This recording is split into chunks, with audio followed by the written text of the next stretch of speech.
இப்போ நம்ம குக்கும்பர் லஸ்ஸி பார்க்க போகிறோம்.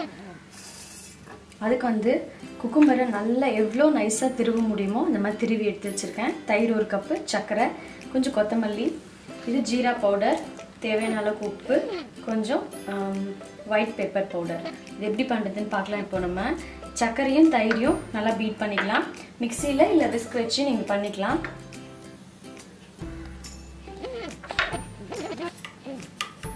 இந்த சுகரும் போட்டுக்கலாம், இல்லை கொஞ்சம் ஈஸியாக மிக்ஸ் ஆகணும் அப்படின்னா நீங்கள் வந்து பவுடர் சுகரும் போட்டுக்கலாம். மிக்ஸ் பண்ணிவிட்டு சர்க்கரை போட்டு தயிர் நல்லா பீட் பண்ணியாச்சு. இதிலே நம்ம ஒரு பிஞ்ச் வந்து ஜீரா பவுடர், எவ்வளோ கலக்குறீங்களோ அதுக்கு தகுந்த மாதிரி போட்டுக்கோங்க. கொஞ்சமாக சால்ட்டு, கொஞ்சம் பெப்பர் பவுடர். இது நான் ஒயிட் பெப்பர் போடுறேன்.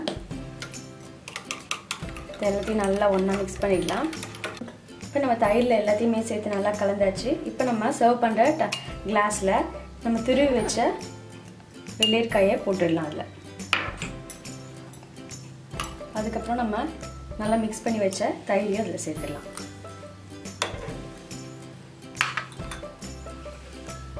இது எல்லாத்தையும் நல்லா ஒன்றா மிக்ஸ் பண்ணிடலாம். இதில் தயிர் கூட இந்த குக்கும்பரும் சேர்த்து சாப்பிடும்போது ரொம்ப சூப்பராக இருக்கும், நல்லா ரெஃப்ரெஷ்ஷாக இருக்கும்.